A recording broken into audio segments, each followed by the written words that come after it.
자, 부력은 일단은 말씀드리면 거의 매번 출제되는 문제 중에 한 가지거든요. 그러니까 예전에 기본적으로 봤었을 때 아주 오래 기간, 아주 오래 기간 동안 매번 출제됐던 문제 중에 한 가지입니다. 근데 부력은 사실 액주기하고 개념이 같습니다.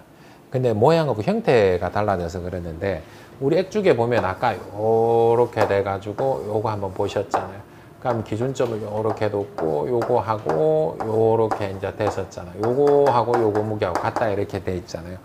사실 요것도 이제 개념적으로 보게 되면 액체 위에 떠 있는 거죠. 그죠? 떠 있는 거죠. 근데 모양이 바뀌었습니다. 모양이 바뀌었고, 본래는 여기 있는 얘는 항상 일장의 바닷물처럼 이렇게 됐는데, 이 무게가 무거워지면 무거워질수록 어떻게 되는 거예요? 얘가 많이 밀리겠죠. 그죠? 많이 밀리잖아요. 그래서 개념적으로 얘하고 같은 건데, 똑같이 이렇게 이제 배가 하나가 있는데, 본래 무게가 있을 겁니다. 그죠? 본래 배에 무게가 있을 거고, 근데 얘가 바다 위에 떴어요. 내지는 강 위에 떴어요. 이렇게 되면은, 여기 본래 무게 있는데 사람이 한 명 탔고, 내지는 사람이 3명 탔고, 이렇게 되거나 2명, 3명 타고 이렇게 되면은 무게가 달라지니까 이 무게만큼 어떻게 해요? 지그시 밀어버립니다. 그러면 개념적으로는 요거예요. 자, 본래 요렇게 있는 얘 무게하고 요게 무게가 나옵니다. 근데 우리 유체선 무게를 아까 어떻게 했냐면은 힘 요렇게 해가지고 F 이렇게 해서 감마 HA 내지는 감마 V, 얘가 이제 V가 되니까 요렇게 해서 우리 무게를 구한 거 맞죠? 힘을 구한 거 맞잖아요. 그래서 본래는 요렇게 표현해도 되고 요렇게 표현해도 되는데, 여기는 편의성은 어떻게 했습니까? HA를 뭐로 한 겁니까? V로 이렇게 해서 표현했습니다. 그러니까 항상 무게는 어떻게 표현한다? 감마 HA 내지는 감마 V 이렇게 표현하는 거예요. 요게 이제 기본적인 개념인데, 그렇게 되게 되니까 얘는 배를 예를 들어서 보게 되면 모양이나 형태나 다 다르지만은 배의 무게는 어떻게 구할 수가 있냐면은 배의 체적이 나올 거고, 그죠? 그리고 배의 비중량이 있을 겁니다. 그죠? 그렇게 되게 되니까 여기서는 비중량 곱하기 체적하게 되니까 이 무게가 자연스럽게 중력에서 어디로 작용하는 거야? 하래로 작용을 하는 거예요. 근데 이게 물의 입장, 액체의 입장에서는 얘가 이물질이죠. 이물질이니까 어떻게 하는 겁니까? 얘를 반대로 밀어내려고 하는 힘이 생기고, 그게 부력이거든요. 그게 부력이에요. 그러니까 이 두 힘이 어떻게 하고 있냐면 얘네들처럼 평형을 이루고 있습니다. 평형을 이루고 있으니까 어떻게 하는 거야? 자, 여기서 힘의 규정을 이루니까 FB라고 된 얘 밀어넣는 요 힘하고 누르는 요 힘하고는 어떻습니까? 같아지는 거죠. 그겁니다. 근데 얘가 이 배의 무게가 얼마만큼 얘를 밀어줄 수 있냐면은, 자, 이 빗금친 부분을 보시게 되면은 이 배의 무게 때문에 밀려난 액체의 최적이에요. 밀려난 액체의 최적이에요. 밀려난 액체의 최적하고 얘하고 같습니다. 어떻게요? 얘처럼. 똑같이. 그러니까 밀려난 액체의 최적하고 얘하고 무게가 같으니까 어떻게요? 평형을 이루고 있는 거예요. 그러니까 결국은 부력은 평형이죠. 그러면 배 무게가 얼마지? 그러면 밀려난 액체의 무게가 얼마지? 얘가 같아. 이렇게 되는 거예요. 요게 부력의 개념입니다. 요걸 알면은 웬만한 부분들이 정리가 됩니다. 자, 근데 여기서 한번 볼까요? 여기서 예를 들어서 사람이 한 명 더 탔어요. 본래 얘 기준으로 보게 되면은, 자, 얘 기준으로 보게 되면은, 여기서, 배의 무게는 얘였죠. 감마1, V1이었죠. 그런데 여기서 플러스 힘이 뭔지는 모르지만 작용을 했습니다. 맞습니까? 그게 여기는 요 상태잖아요. 그죠? 그죠? 그러면 여기서는 보게 되면 이 두 힘이 같아 이렇게 되게 되는데, F1이라는 힘에서 뭔지는 모르지만 힘이 어떻게요? 그냥 이게 문제 중에서 어떻게 나오냐면은 본래 무게가 이만큼인데 지그시 눌렀어. 아니면 지그시 이렇게 당겼어. 그러면 누르면 힘이 플러스가 될 거고, 하면 당겼어. 이렇게 되면 힘이 마이너스가 되겠죠. 그건 그 개념입니다. 근데 자, 이게 상향이 반전이 됐습니다. 어떻게 됐냐면은 3명이 타가지고 과적을 한 거죠. 소위 말해서. 그죠? 예전에 우리 세월호처럼 과적을 해가지고 배가 꼬르륵 하고 이제 가라앉아 버렸습니다. 그러니까 뭐가 더 무겁다는 거예요. 그러니까 요것 개념으로 보게 되면은 물이 있고 돌이 있습니다. 돌이 무거워요? 물이 무거워요? 당연히 돌이 훨씬 무거우니까 어떻게 되는 겁니까? 꼬로록 가라앉아 버렸습니다. 근데 그럼에도 불구하고 액체는 이 돌의 최적 만큼 밀어내고 있어요. 도래 체적만큼은 얘를 밀어내고 있어요. 그러니까 우리 어릴 때 보면 바닷속이나 물속에 가게 되면 돌을 들게 되면 어떻습니까? 상대적으로 물속에서는 가벼운데 물 위에 나오는 순간은 어떻게요? 딱 무거워지잖아요. 그게 뭐냐면 이 돌의 체적에 해당하는 액체만큼 어떻게 물이 밀어내고 있는 거예요. 이해를 하시겠습니까? 부력은 그런 거예요. 부력은 사실은 여기서도 요 체적만큼 밀어내는 거야. 근데 돌의 체적만큼 밀어내는 게 똑같은 개념이죠. 그러니까 항상 부력은 두 가지입니다. 문제는 무조건 두 가지 형태로 나오게 됩니다. 어떻게 두 가지로 나오게 되냐면 하나는 유체 위에 떠 있는 경우, 그러니까 배처럼 이렇게, 하나는 뭐요? 금방 얘기한 돌처럼 유체 속에 깔아앉는 경우, 요렇게 이제 됩니다. 그래서 여기서는 간만 부위원 요렇게 이제 표현을 하게 되겠죠. 근데 유체세에 잠긴 경우는 항상 요런 형태.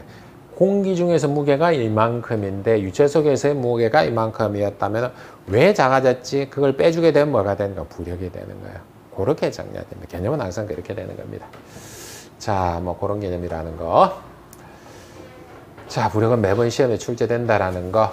자, 수평 수직 부력은 아주 자주 출제거나 그러지는 않습니다. 그래서 수직 부력은 만약에 요 공면에 작용하는 수직 부력, 여기에 작용 힘 얼마 이렇게 되면 요 빗금친 유체가 작용하는 힘. 근데 수평 부력은 요렇게 판자, 그러니까 도심의 중심이 요렇게 있는 형태와 똑같은 거거든요. 그러면 이렇게 세로로 서 있는 거나 가로로 서 있는 거는 어떻다 그랬으면 같으니까 감마 HA 높이 이렇게 이제 표현된다라고 보시면 됩니다. 자, 그리고 레놀드수. 자, 반드시 출제됩니다. 자, 시험에서 반드시 출제됩니다. 출제가 되지 않은 적이 한 번도 없습니다. 그러면 당연히 반드시 이해를 하시는 게 맞죠? 자, 그러니까 레놀드수는 지금 U분의 LVD, V분의 VD 이렇게 되고 얘는 점성력이고 관성력이 이렇게 됩니다. 이 말은 무엇이냐면은 점성이 있습니다. 유체가 이렇게 배관 내부로 흘러요. 자, 이렇게 이제 배관 내부로 이렇게 흐르게 되는데 점성이라는 걸 가지고 있어요. 점성이라는 걸 가지고 있는데 유체가 흐르면서는 뭐도 있어요? 관성력이라고 하는 것을 속도라 보시면 됩니다.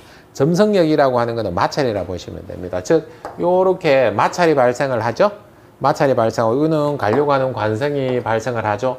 요 힘이 뭐가 더 커 이겁니다. 그러니까 점성은 일정하겠죠. 근데 이게 속도는 어떻게 해요? 빠르거나 늦어질 수가 있거든요. 그 비율이 얼마야? 그리고 여기서 층을 이루면서 서서히 흐르는 거예요. 그러면 충류라 그러는데 그게 2100이라는 형태. 그리고 난류. 즉 그러니까 입자가 이렇게 흘러가요. 입자가 이렇게 흘러가요. 근데 서서히 층을 이루게 되면 얘는 일정한 속도로 가면서 이렇게 흘러가겠죠. 그걸 충류라 그러는데 이번에는 뭐냐면 앞에 가는 얘가 점점 속도를 빠르게 하게 되니까 여기 입자를 뒤에 입자가 자꾸 밀어버려요. 그럼 얘는 밀려버리죠. 그죠? 흐름이 어떻게 되는 거예요? 자꾸 흐트러지는 그걸 난류라 그러는 거예요. 난류를. 그래서 사실 여기서 잉크 있잖아요. 잉크를 가지고 그냥 착색액이라 그러는데 잉크 같은 거는 착색을 가지고 쭉 흘려가지고 밸브 같은 거 이걸 요렇게 이렇게 설치를 해놔요. 설치를 해가지고 요하고 조정을 해 유속을 조정을 해가지고 쭉 해보게 되면은 층을 이루면서 하는 게 눈으로 보입니다. 근데 이게 어느 일정한 속도 이상이 되면 흐트러지는 게 보이거든요. 그렇게 하긴 한 거예요. 예전에 사람들이. 이걸 우리가 뭐라 그랬다? 레놀드수라 그랬습니다. 자, 개념은 그래야 되는 거예요. 자, 그런데 여기서는 자, 두 가지 케이스로 출제가 됩니다. 두 가지 케이스는 하나는 점성계수를 조건해서 주어집니다. 하나는 동점성계수를 주어집니다. 얘를 점성계수, 동점성계수라 그러거든요. 자, 그러면 자, 문제 조건에서 점성계수가 주어지면 뭐로 보면 된다? 기본적으로 레놀드수라고 보면 됩니다. 점성계수는 아까 한번 주어졌거든요. 타우는 U, dy분의 du로 주어졌어요.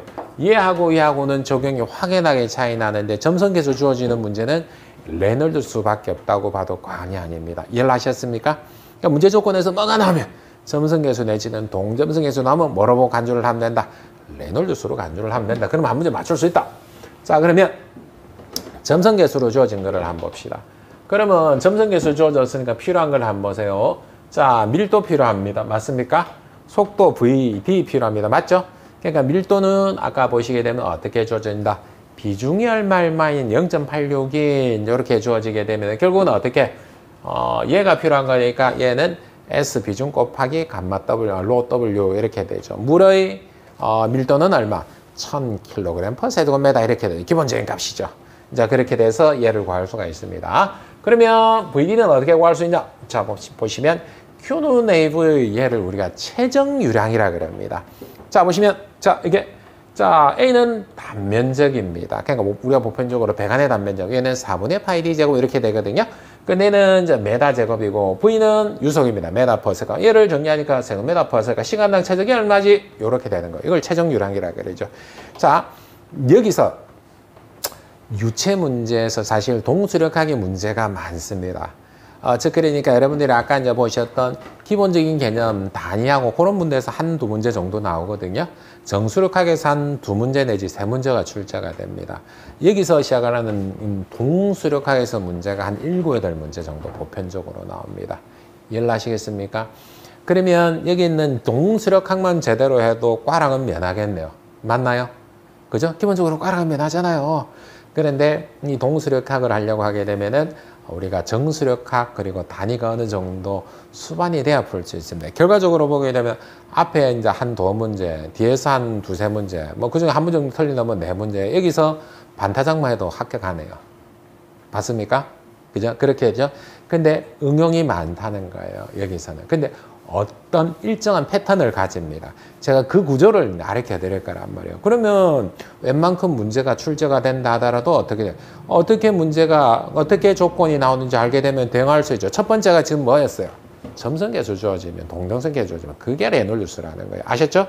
자, 그러면 여기서 응되는 거 하나, 밀도했습니다. 또 하나, 뭐, Q는 내부 요거 활용한다 그랬죠? 유체에서 가장 많이 주어진 조건이 얘란 말이에요. 어떻게 주어진다? 유량이 얼마인 유체가 구경이 얼마인, 그러면 뭐를 구하라는 거예요?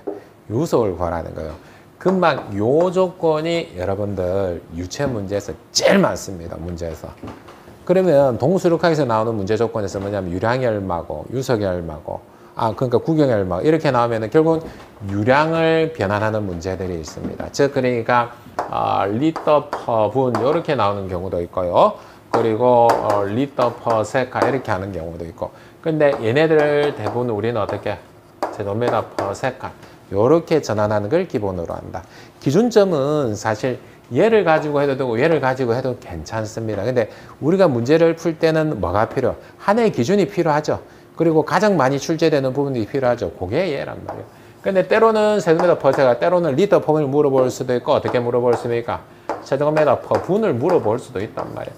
그러면 얘를 가지고 우리가 단위 변환을 하는 이제 그런 분들이 필요할 수 있지 않을까요? 그죠? 그렇게 정리된다라고 보면 됩니다. 그런데 1세제곱미터는 1000리터입니다. 얘만 가지고 있으면 변환이 되죠. 그리고 1분은 얼마? 60초입니다. 이거 변환하기 어려우면 여러분 단순하게 적용을 할 수 있는, 접근할 수 있는 법이 비례식입니다. 비례식으로 접근을 해도 되고요. 그냥 이거는 약분으로 적용을 해도 되고 편한 걸로 이제 그렇게 접근하시면 됩니다. 그러면 답은 나왔네요. 답은 나왔습니다. 왜냐면은 여기서 어떻게 전환이 될 거라는 게 나왔냐면은 자, 점성계수 주어졌으니까 우리 레놀드 딱 적용을 합니다. 그러면 비중이 얼마인이라고 적용할 거야 이제 나왔고. 그러면 여기서 흘러가는 유량이 얼마인데 구경이 얼마야? 라고 조건이 나오는 거예요. 그게 한 문제예요. 금방 들었던 거. 그러면 여기서 우리가 뭐를 구할 수 있으니까 A는 4분의 파이 D 제곱이니까 유속 V는 파이 D 제곱분의 4Q 이렇게 나오거든요. 이거 나중에 한번 해보십시오. 해보시면 됩니다. 자, 한번 해볼까 그냥? 자, 4분의 파이 D의 제곱의 V란 말이에요. 우리가 하고 싶은 거는 뭐예요?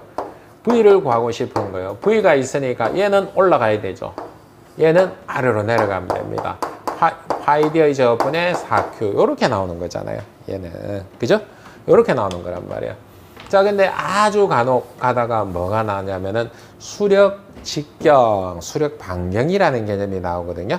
요거는 나중에 자세하게 한번 할 거지만은 잊어먹을만 하면 중간에 섞이고 직접 출제되기도 하고 그래요. 여기서도 출제되기도 하고 구경에 나오는 부분에 출제되기도 하게 되니까 수력 반경, 수력 직경 이거는 각형으로 돼 있는 그런 배관 내지는 개소로 이런 데서 쓰이거든요. 이렇게 해서 P분의 4에 이거는 P는 압력이 아니고 접속이 유체가 접촉하는 길이고 이거는 A는 면적 이렇게 되거든요. 이런 것도 이제 사용되더라. 자, 이렇게 정리됩니다. 자, 그러면 이번에는 지금 점성계수라 했으니까 동점성계수가 주어지면 어떻게 되느냐? 그럴 경우는 똑같습니다. 얘보다 더 간단합니다. 뭐가 없어요? 밀도라는 게 없죠. 이분의 그러니까 U분의 ρVD, M분의 VD 이렇게 돼 있으니까 여기서는 필연적으로는 동점계 주어지게 되면 뭐 조건밖에 주어질 수 없습니까? 유량하고 구경 조건밖에 없어요. 더 간단하죠? 그죠? 요렇게 이제 출제가 되는데 이게 한 문제. 반드시 출제되는 거. 자, 레놀드수 중요하다. 이제 그렇게 이제 제가 이제 말씀을 드리고요. 그 다음 넘어갑니다. 자, 이제 그렇게 연속의 방정식입니다. 얘는 이제 반드시 출제되는 문제라고 보시면 될 것 같습니다. 자, 그러니까 여기서 보시면 Q는 AV니까 자, A는 면적이니까 메다 제곱, 유속은 이제 메다 퍼 세카. 자, 이렇게 하게 되니까 세제곱미터 퍼 세카 이걸 최적 유량이라 그래. 시간 넘어간 최적이 얼마야? 자, 근데 여기에 밀도로가 붙었으면 밀도로가 붙어가지고 단위를 정리해 보게 되니까 밀도는 킬로그램 퍼 세제곱미터. 자, 그리고 똑같이 세제곱미터 퍼 세카 AV니까 그렇게 되니까 킬로그램 퍼 세카. 시간당 흘러가는 질량이 얼마야? 그러면 질량 유량이 되는 거죠. 근데 얘는 중량 유량. 즉 그러니까 비중량 감마니까 단위 최적당 무게가 얼마야? 그리고 최적 유량 이렇게 하게 되니까 약분되게 되니까 시간당 흘러가는 중량이 얼마지? 그래서 중량 유량이 이렇게 이제 되는 겁니다. 자, 그러면 얘네들은 지금 어떠냐면은 기본적으로는 이런 형태로 많이 응용이 되어집니다. 자, 지금 보시면 Q는 AV니까 A는 4분의 파이 D 제곱이라 그랬죠? 그죠? 그리고 4분의 파이 D 제곱인데 자, 보이시다시피 A1, V1, A2, V2 이렇게 됩니다. 수치가 각 다르죠. 그러면 4분의 파이 약분이 됩니다. 그러면 여기서 V1은 D1의 제곱분의 D2의 제곱 V2 이렇게 됩니다. 자, 얘를 가지고 우리가 무수히 많이 적용을 하게 되는데 대표적으로 베로니 정리 같은 거 내지는 유체 작용하는 힘 같은데 그런 데서 응용해서 적용하는 경우가 무지무지 많죠. 그죠? 그러면 여기서도 조건이 어떻게 되냐면 자, 저 보십시오. 요 조건은 아까도 똑같이 최적 유량에서도 제일 많이 쓰는 조건이 뭐라 그랬어요? 유량 주어지고 뭐 주어지는 거? 구경 주어지는 거. 그래서 뭐를 강조하는 거? 유속을 과도로 가는 거. 그러니까 여기서도 마찬가지인 거예요. 그러니까 얘를 주어질 때 어떻게 주어지냐면은 구경은 거의 대부분 주어집니다. D1, D2는 거의 대부분 주어져요. 그러면 여기서 뭐만 있으면 필요에 따라서는 자 D1, D2가 주어졌으니까 V1, V2. 자, 그러니까 유량이 주어지면 당연히 뭐를 구할 수 있어요? V1하고 V2를 구할 수. 그렇게 해서 유속을 구해서 어떻게 하는 거예요? 이런 데 적용하는 거예요. 그렇게 강제할 수 있죠? 자, 그렇게 할 수 있고 만약에 유량이 없어요. 그럼 뒤 한 분이 D2만 주어지면 V1하고 V2에 뭐가 나오는 겁니까? 유속이 비율이 나오게 되네요. 얘를 우리가 X 이렇게 보게 되면 유속의 비율이 나오게 되죠. 그러니까 얘는 우리가 지금처럼 필기에서도 반드시 사용되지만 어디에서도 나중에 우리 실기에 가서도 또 쓴단 말이에요. 아시겠죠? 여기서 나오는 부분은 그렇습니다. 그리고 여기서는 밀도가 나오는 얘 같은 경우는 당연히 어떻게 해요? 비중이 주어지는 그런 경우들. 그러면 여기서 비중이 주어지면은 뭐를 구할 수 있어요? 밀도 내지는 비중량을 구할 수 있으니까 이렇게 적용할 수 있고 필요에 따라서는 질량 유량에서는 또 다른 형태로 해가지고 우리가 적용할 수 있는 그런 케이스들. 그러니까 아까 모공 같은 경우는 수력 방향, 수력 직경 요거죠? 이렇게 적용할 수가 있습니다. 자, 연소의 방정식은 이제 매번 출제된다. 그렇게 보시면 되고요. 자, 베로니 정리입니다. 베로니 정리는 아까 제가 이제 일부 언급을 했는데, 자, 그러니까 얘를 압력 수두, 그리고 속도 수두, 위치 수두라고 한다. 그래서 가지고 있는 에너지는 우리가 유체는 뭐로 본다? 압력과, 그리고 속도와, 그리고 높이. 근데 요 두 가지 성분은 둘 다 뭐라 그랬습니까? 정압이라 그랬죠. 정수력하게는 동수력하게 이렇게 된다라고 이야기를 했습니다. 그래서 에너지는 유체가 가지고 에너지 요 세 가지밖에 없어요. 요 세 가지밖에 없어요.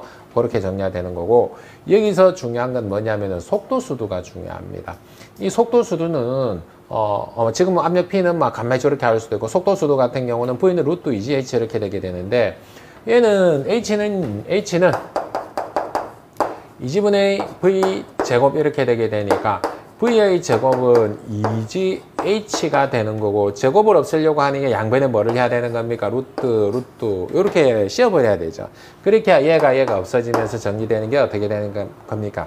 V는 자 2GH 이렇게 되게 되는데 얘는 토리첼리 정리라고도 하거든요.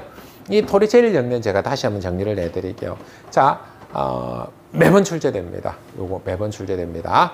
얘가 출제되거나 얘가 출제 둘 중에 하나입니다. 같은 맥락으로 보시면 됩니다. 자, 토리첼리 정리 중요하다, 중요하지 않다. 매번 출제된다 했습니다. 자, 그럼 제가 매번 출제된다는 거 다시 한번 제가 정리를 해보면 이상체 상태 방정식 매번 출제된다 했습니다. 베로니 정리 매번 출제된다 했습니다. 이온수의 방정식 출제된다 했어요. 토리첼리 정리 출제된다 했어요. 자, 지금 벌써 몇 문제 했어요? 4문제 했죠?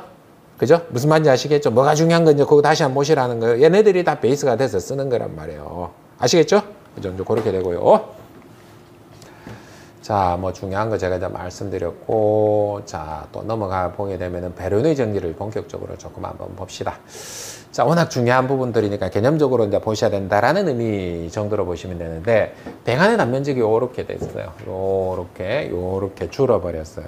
여기서 개념을 설명을 위한 부분으로 볼 건데, 본래는 요런 배관에 설러갈 때 질량 유량을 가져갑니다. 근데 실제 시험은 우리가 대부분 최종 유량이 나오거든요. 그거 갖고 개념을 제가 설명을 드릴게요. 실제 시험에서 응용하고 이제 이런 부분들. 자, 그러니까 여기서는 단면적이 큽니다. 단면적이 작습니다. 맞습니까? 그죠? 자, 이렇게 되게 되면은, 자, 여기서 흘러가는 유량이나 여기서 흘러가는 유량이 같다라는 겁니다. 이게 연소의 방정식입니다. 왜 그럴까요? 왜 같을까요? 반대로 보게 되면 왜 그러면은 같지 않으면 안 될까요? 여기서 흘러가는 유량하고 여기서 흘러가는 유량이 같다라는 거예요. 이게 연속의 방정식이거든요. 근데 이거 질량 유량을 하는 이유는 뭐냐면 질량 보존의 법칙 때문에 이렇게 되거든요. 여기서 흘러가는 거, 여기서 흘러가는 유량이 같다라는 거예요. 그거요, 그거 핵심은. 만약에 예를 들어서 자, 여기서 100을 보냈는데 여기서 90밖에 안 나왔어요. 90밖에 안 나왔어요. 그렇게 되게 되면은 어떤 문제가 발생을 하게 되면은 자, 우리가 송유가 같은 거 몇 킬로씩 떼고 어마어마하게 길잖아요. 배관이 해외 가고 이러면은 그러면 여기서 100을 넣었는데 길어지면 길어질수록 점점점 줄어든다는 겁니다. 중간에 그럼 사라진다는 말이 됩니다. 안 맞죠? 그죠? 안 맞잖아요. 사라질 수가 없잖아요. 이게. 어디에서 누수가 되거나 이렇게 되지 않는 이상에는 이제 그렇게 될 수가 없잖아요. 그렇게 되니까 여기서 흘러가는 유량하고 여기서 흘러가는 유량은 같다라는 거예요. 그러니까 이게 질량 보존의 법칙이죠. 그죠? 여기서 흘러가는 질량 유량이나 여기서 흘러가는 질량 유량이 같다 그거예요. 즉 그러니까 여기서 100이니까 여기서 똑같이 100이어야 되잖아요. 자, 그럼 한번 봅시다. 여기서 단면적이 작고 하나는 단면적이 크고 이렇게 좀 되어 있습니다. 하나는 단면적이 크고 하나는 단면적이 작았어요. 흘러가는 유량이 같으려고 하게 되면 어떻게 되는지 한번 보십시오. 저 보십시오. 자, 이걸 보십시오. 흘러간 유량이 같으려고 하게 되면은 자, 유속은 지금 어떻게 얘는 작아져야 되고 얘는 유속이 커져야 되는 건 맞습니까? 그죠? 그렇게 되는 건 맞습니까? 그래 되니까 자, 1점에는 여기하고 2점에는 여기에서 어떤 상황이 발생을 하게 되냐면은 1점에서는 유속은 작아지고 얘는 커집니다. 맞나요? 유체가 가지고 있는 에너지는 뭐밖에 없다 그랬어요. 압력하고 속도하고 위치라 그랬는데 지금 현재는 위치는 같으니까 우리가 약분을 했습니다. 맞습니까? 그러니까 1점에서 있는 에너지가 요만큼이고 2점의 에너지가 요만큼이야. 그러면 1점에서 에너지하고 2점에서 에너지하고는 어때? 같아. 그게 에너지 보존의 법칙이잖아요. 질량 보존의 법칙은 앞에 적용을 했잖아요. 그럼 한번 보십시오. 자, 한번 보십시오. 여기서 자, 속도는 지금 어떻게 되는지. 속도가 가지고 있는 성분은 당연히 속도는 지금 작잖아요. 속도가 가지고 있는 에너지하고 얘는 속도가 가지고 있는 에너지가 커야 되잖아요. 그런데 이 두 지점의 에너지 보존의 법칙에 따라서 Z1, Z2 같게 되니까 압력은 어떻게 될 수밖에 없습니까? 크고 작고. 이해를 하셨습니까? 즉 그러니까 여기서 가지고 있는 에너지하고 여기서 가지고 있는 에너지가 같아지려고 하게 되니까 속도가 작은 데서는 압력이 커지는 거고 속도가 빠른 데서는 압력이 작아지는 겁니다. 맞죠? 에너지 보존의 법칙이잖아요. 즉 그러니까 1점에서 있는 에너지하고 2점에 있는 에너지하고 같다라는 거예요. 그죠? 그러면 여기서는 이런 부분들이 성립을 하게 됩니다. 여기서는 공식 하나 좀 더 보게 되면 이게 좌우로 치환을 하게 되면은 감마분의 P1 마이너스 P2 이꼴 20분의 V2의 제곱 마이너스 V1의 제곱 이렇게 정리해서 굉장히 많이 적용을 하거든요. 그래서 여기서 잘 보시면 뭐냐면은 1지점에서 2점의 압력 차는 그리고 속도 수도 차야라고 하는 이제 그런 부분들인데 자, 요거를 한번 보십시오. 자, 요거 보십시오. 요거 이해하시면 됩니다. 요거 보십시오. 요쪽 저를 보십시오. 자, 전체 에너지를 우리가 유체에서는 전압 그리고 전수도 이렇게 표현할 수도 있습니다. 에너지라 그랬잖아요. 그럼 1점에서 에너지가 요만큼이에요. 에너지 보존의 법칙에 따라 2점에 가지고 에너지도 같지 않을까요? 그죠? 그렇게 돼요. 근데 지금 요렇게 바뀌어져 버렸습니다. 구경에 따라서. 왜냐면은 하나는 동합이고 하나는 정합인데, 자, 1지점에서는 뭐가 컸어요? 정합이 컸잖아요. 근데 이 정합이 어디로 가면, 2점으로 가면은 저 동합 속도가 커지는 상태가 됐습니다. 즉, 여기서 뭐냐면은, 자, 압력 수두차는 속도 수두차라고 돼 있는데, 자, 그래, 유체가 흐르면서 압력이 뭐로 변환이 된 겁니까? 속도로 변환이 된 거죠. 즉, 그러니까 필요에 따라서, 자, 여기서 이제 개념이 하나가 나옵니다. 에너지는 상호 변환할 수 있습니다. 맞습니까? 그러니까 그 말이에요, 이게. 압력이 속도로 변할 수도 있고, 속도가 압력으로 변할 수도 있다라는 거예요. 이해를 하시겠습니까? 그러니까 에너지는 어떻게요? 총량은 같은데, 이게 경우에 따라서는 압력이라는 성분으로 표현될 수도 있고는 어떻게 속도라는 성분으로 표현될 수 있다라는 겁니다. 즉, 그러니까 그러면 여기서 압력계를 하나 탁 꽂았습니다. 다 꽂았고, 여기서 압력계를 다 꽂았습니다. 그러면 1지점, 2지점이라 가정을 해보면 저기서 압력은 달라질 거라는 거죠. 그죠? 근데 여기서 가지고 있는 압력과 여기서 가지고 있는 속도, 그리고 여기서 압력과 속도, 이 두 합을 합하면 어떻게 같다? 요게 전체 에너지라는 거고, 압력 수도 차가 발생했다라는 것은 요만큼 뭐로 변화됐다? 속도로. 요만큼 뭐로 변했다? 속도에서 압력으로 변할 수도 있는 거죠. 유체가 반대로 오르면. 이렇게 되는, 요걸 이야기를 하는 거예요. 이 개념을 이해를 하게 되면은 여러분들이 나중에 어떤 문제를 접근을 하더라도 쉽게 접근할 수 있습니다. 그냥 자꾸 넘어가 버리는 거죠. 그지? 그래서 이제 모르는 거예요. 그러니까 그건 에너지일 뿐이고, 에너지는 어떻게 해요? 압력으로도, 그리고 또 속도로도 상호간에 얼마든지 변환될 수 있고, 그럼 변환됐으면 변환되는 양만큼은 어떻게 해요? 압력이 변환되는 양, 속도가 변환되는 양 같아야 되잖아요. 그죠? 그렇잖아요. 그겁니다, 그거. 근데 실제 유체일 경우는 여러분들 어떻게 되냐면은, 반드시 뭐가 발생할 수밖에 없습니까?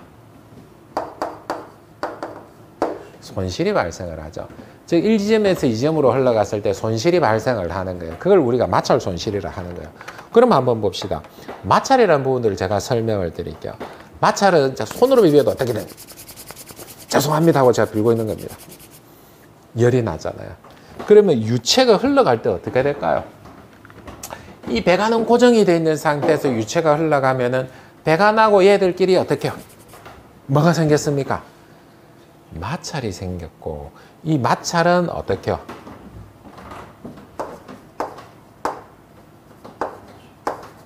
열량이라는 형태로 날아가 버리죠. 그죠? 열량이라는 형태로 날아가 버리잖아요. 열이라는 형태로. 내가 이렇게 막 비볐으니까 나는 운동을 한 거잖아요. 그죠? 근데 유체가 가지고 에너지는 한정이 있단 말이에요. 그래서 이상 유체일 경우는 여기까지만 고려를 하는 거예요. 근데 실제 유체일 경우는 뭐를 고려해야 되는 거예요? 마찰이 있는, 손실이 있는, 점성이 있는, 이렇게 표현하게 되면 손실을 고려해야 되구나. 마찰 손실 같은 거 고려해야 되구나. 근데 이걸 마찰 손실은 또 다양한 형태로도 표현됩니다. 돌연 축소한, 돌연 확대간, 기타 등등 여러 가지로 그렇게 표현이 되는 거예요. 그러니까 그러면 실제 유체냐 아니면은 이상 유체이냐가 굉장히 큰 전제가 되겠죠. 그죠? 그렇게 됩니다. 이게 요런 부분들이 있으니까 나중에 보시면 인력학이 요만큼 들어갑니다. 한두 문제 정도, 한 두 문제 정도, 한 문제 이렇게 나오거든요. 그러니까 여기서 발생하는 열이 얼마고 뭐군 이렇게 되고 마찰이 얼마고 이렇게 되니까 그렇게 나옵니다. 그래서 인력학은 제가 찍어 드릴 겁니다. 인력학은 하나의 학문이거든요. 다 못합니다. 버려야 됩니다. 그러니까 그거는 제가 찍어 드릴 테니까 찍어 드리는 것만 하고 거기서 추가적으로 나오는 계산 문제는 버리는 게 맞습니다. 무슨 말인지 아시겠죠? 자, 그렇게 된다라는 거. 자, 이게 이제 베르니 정리의 실체라고 이제 보시면 되고, 우리가 응용을 하거나 얘기를 쓸 때 이렇게 보시면 된다라는 거. 아까 이거 보셨죠? 최종 유량하고 이렇게 해가지고 V는 적용하는 거. 그냥 결국은 여기에 적용하잖아요. V1, V2 이렇게 적용한단 말이에요. 그래서 이렇게 되는 문제들이 1차 내지 2차 이렇게 이제 출제가 될 수 있는 것들. 자, 운동량 방정식, 비교적 자주 언급이 되는데 쉽습니다. F는 로크 V2 마이너스 V1 내지 로크 V 이렇게 되거나, 이거는 추력으로 이렇게 나오는데, 밀도, 물이면 1000이죠, 그죠? QV 나왔습니다. 당연히 이제 이런 조건일 경우는 연소의 방정식 Q는 A1, V1 이거로 A2, V2. 그러면 여기서 제일 많이 출제되는 게 뭐라 그랬습니까? 조건으로 나오는 게 유량을 주어지고 또 뭐를 주어지고 구경을 주어지고 요거잖아. 요거라 했잖아요. 그러면 V1, V2가 적용하는 거예요. 아시겠죠? 그렇게 정리가 되는 겁니다. 자, 그럼 부차적 손실 나옵니다. 자, L2는 F분의 KD 이렇게 나오고 비족 언급이 조금 되는 문제고요. 달시 이제 웨버식입니다. H는 F D분의 L, D분의 L 2분의 V제곱 이렇게 나타나시게 되는데 달시 웨버식은 반드시 출제됩니다. 출제되는 공식입니다. 체크를 하십시오. 자, 그러니까 얘가 빠지면 이상한 시험, 섭섭한 시험 정도로, 그러니까 레놀드스하고 이제 거의 이제 비슷비슷합니다. 그 정도로 출제되는 문제라고 보시면 되고, 레놀드스보다 아주 미세하게 조금 덜 출제될 수 있어요. 간혹가다 재수가 없으면 출제가 안 될 정도로 그렇게 이제 보시면 됩니다. 이해하셨죠? 그죠? 그 정도로 중요한 공식이다. 자, 그럼 한번 봅시다. 달시 웨버식의 핵심은 뭐냐면은, 조건은 뭐냐면은 마찰 손실 계수를 주어지는 겁니다. 마찰 손실 계수 주어지면 뭐라고 보면 된다? 달시 웨버식이라고 보면 돼요. 자, 근데 마찰 손실 주어지는 방법이 두 가지 정도가 있습니다. 하나는 지금 뭐냐면 F를, 마찰 손실의 F를 다이렉트로 주는 방법이에요. 근데 또 한 가지 방법은 지금 뭐냐면은 U하고 V, 그러면 세 가지잖아 이렇게 볼 수가 있는데, 이게 아니고 왜 두 가지라고 했냐면 U를 주어지거나 Mu를 주어지거나 이렇게 되면 뭐라 그랬습니까? 그러니까 기본적으로 점성계수, 금방 동점성계수는 이 두 가지를 주어지면 제가 뭐라 그랬냐면 레놀드수라 그랬잖아요. 맞아요. 즉 그러니까 방법이, 자 보시면 레놀드수분의 64가 뭐예요? 마찰 손실 계수란 말이에요. 마찰 손실 계수.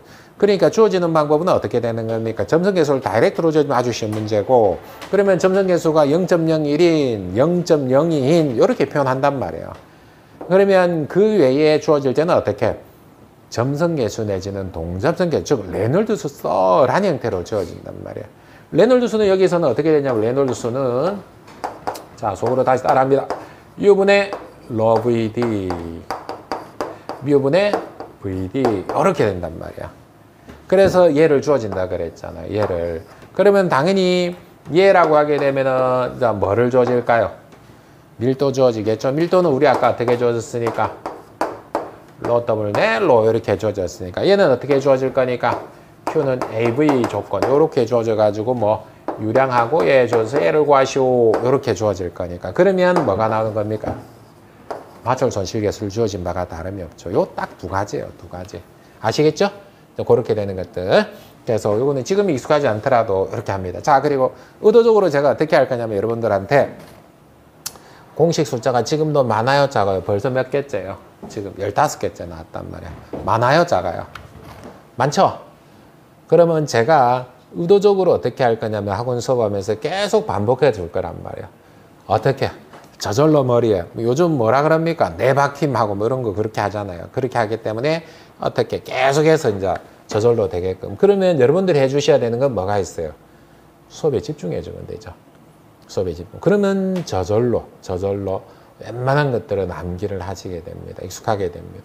그러면 내가 한두 번 정도를 해보면, 스스로 해보게 되면은 그건 어떻게 돼요? 시험 정하기 전에 내 거 되잖아요. 자, 어떻게 제가 지금 계획을 잡고 전략을 잡고 있는지 아시겠죠? 그죠? 그러니까 수업에 집중 조금만 해주고, 그 순간에 집중해 주시면 됩니다. 그리고 또 쉬었다 가고, 이렇게 된 것들. 자, 이제 이렇게 이제 됐습니다. 자, 다시 해보식. 나머지 부분들 보시게 되면은 DV 나왔으니까 Q는 AV 맞죠? 조건 맞죠? 자, 여기서 길이는 L은 여기 길이인데 요거는 뭐라고 한다? 기본적으로 길이를 1000m, 3000m, 100m 이렇게 주어지는 경우에, 그렇지 않으면은 요 예를 합니다. 그러니까 손실은 항상 주손실은 순산 메간의 길이, 거기에 부차와 손실은 예로 구할 수 있습니다. 그래 손실은 항상 보시게 되면 주손실 플러스 부차와 손실이게 되는데, 얘네들은 마찰 손실이라는 길이가 아니고 순산 배관의 길이로 보시면 됩니다. 그렇게 접근하시면 돼요.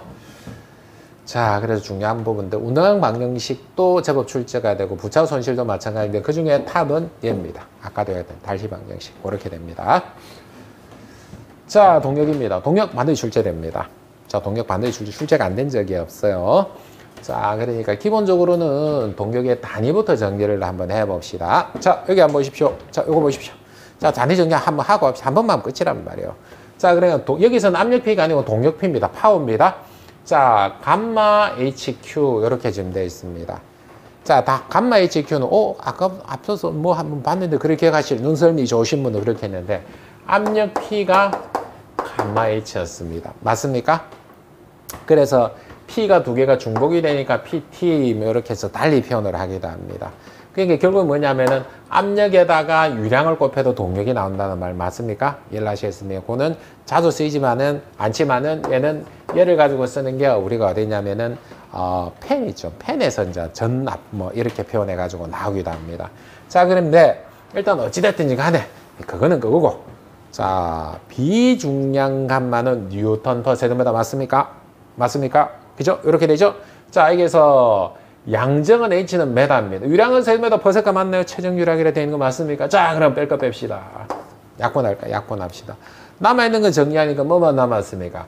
뉴턴 메다 퍼 세가 이렇게 되니까 뉴턴 메다는 아까 제가 잠시 언급했는데 줄이라 그랬죠? 1뉴턴의 무게를 내가 1m를 가면 뭐라 그랬습니까? 1줄 1이라 그랬잖아요. 그죠? 이렇게 되니까 줄 퍼세카고 이 줄 퍼세카는 와트라고 표현을 합니다. 근데 우리가 많이 쓰는 게 뭐냐면 킬로와트거든요. 그때는 어떻게 되냐면 얘를 우리가 9,800 뉴턴 퍼 세제곱미터 얘가 물이란 말이에요. 그때는 우리가 어떻게 한다? 킬로 뉴턴 퍼 세제곱미터 얘를 대입하니까 어떻게 되는 거야? 앞에 킬로가 들어가게 되니까 킬로와트 이렇게 정리돼 버리는 거예요. 요겁니다. 요거.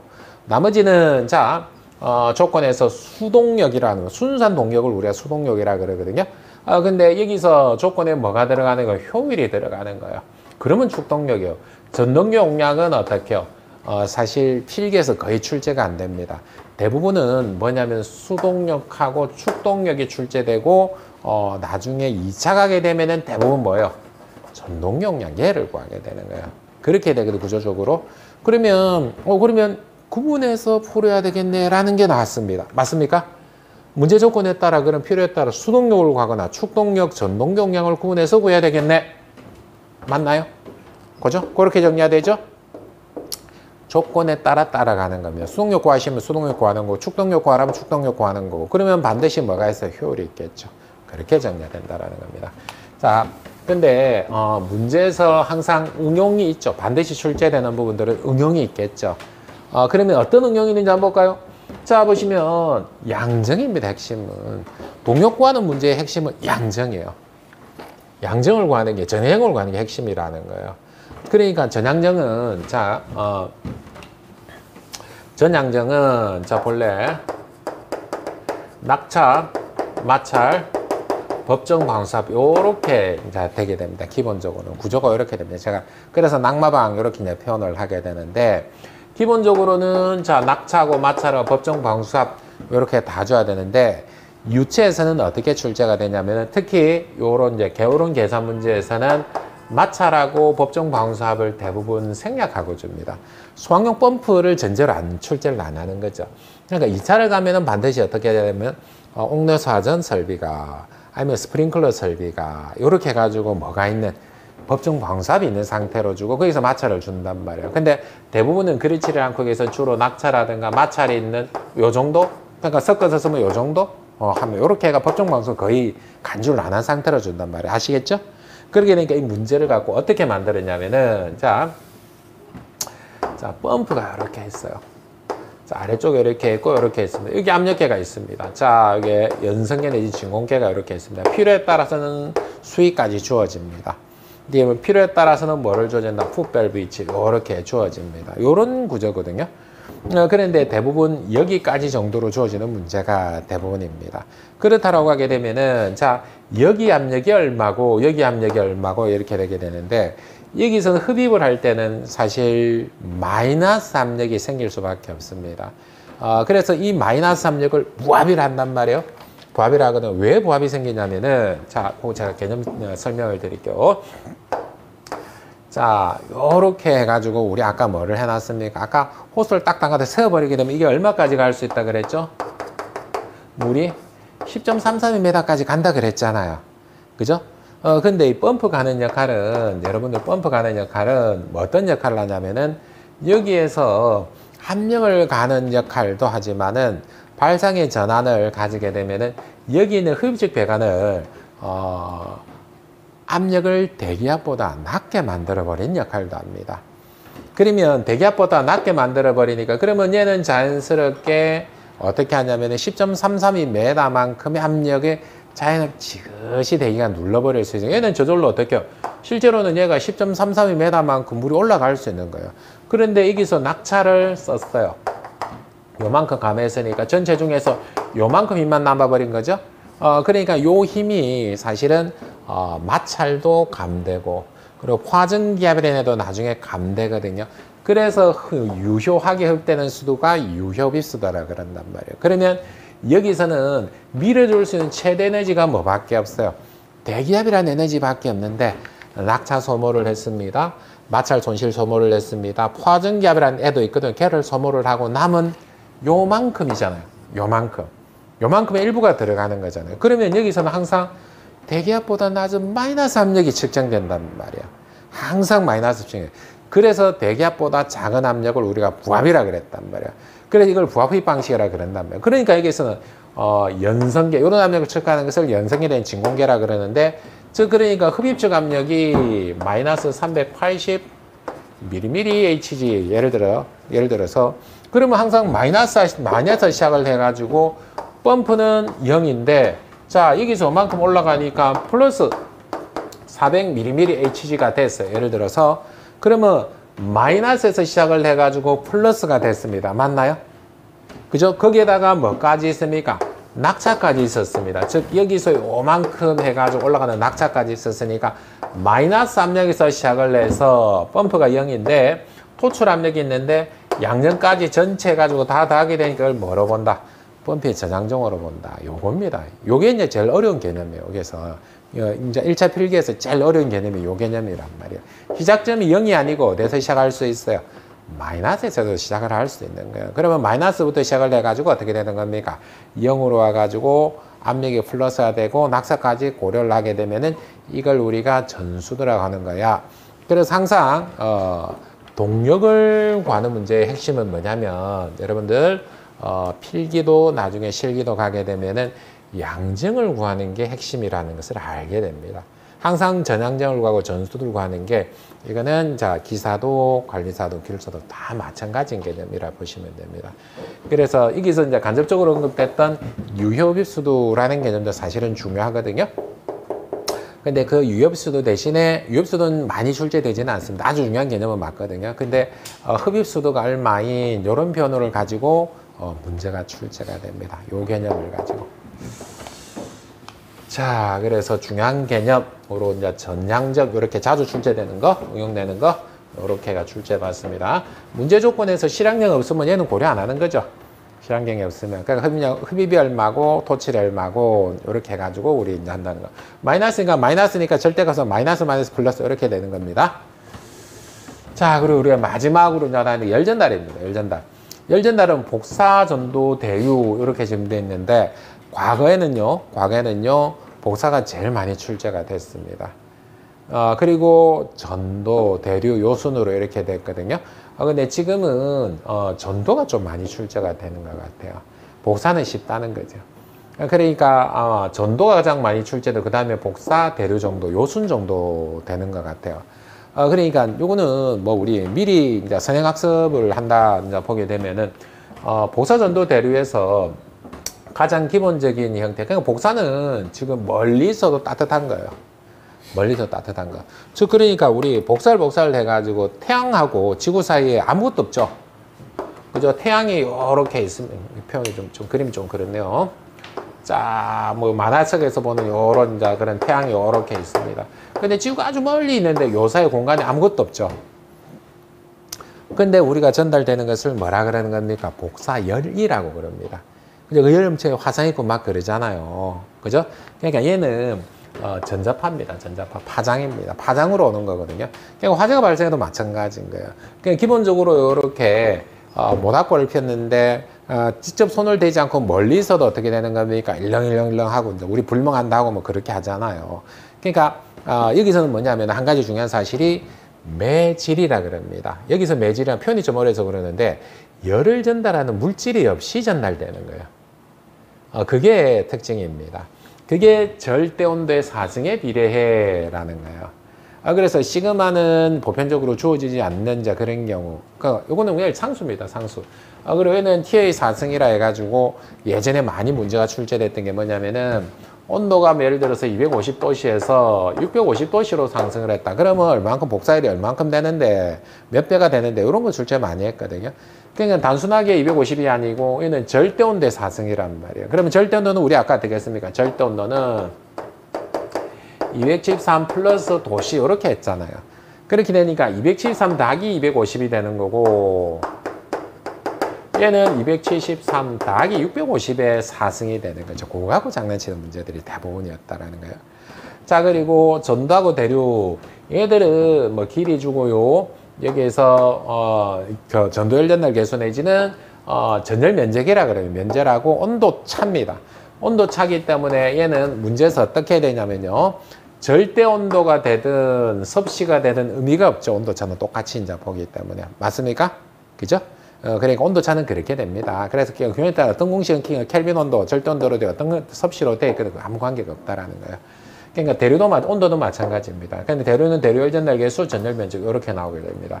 자, 지금 제가 이렇게 이제 표현을 했는데 이 공식은 이런 공식들은 기본적으로 열전달이라는 이제 개념에서 사지선다 형태로 해가지고 우리 이제 글로 푸는 유책학 정도로 표현하겠습니다. 그런 형태로 해가 출제되는 경우도 있고 빈도가 계산 문제 자주 뭐 많거나 이제 그렇지는 않습니다. 이해를 하시겠습니까? 그죠?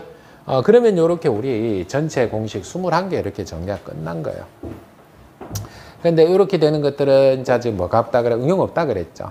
응용 없이 공식만 암기하면 되는 이제 그런 거예요. 요게 전체 여러분들 전체 한번 다 자 봤습니다. 근데 여기서는 일부는 이해를 되고 일부는 이해 안 되는 문제도 있고 막 그러실 거예요. 근데 한 번에 이해되기를 바라는 게 아니고 본래 그렇습니다. 그걸 이해를 하시는 게 맞고 내가 더군다나 유체를 그러니까 기계 전공을 이런 분들은 요게 좀 쉽거든요.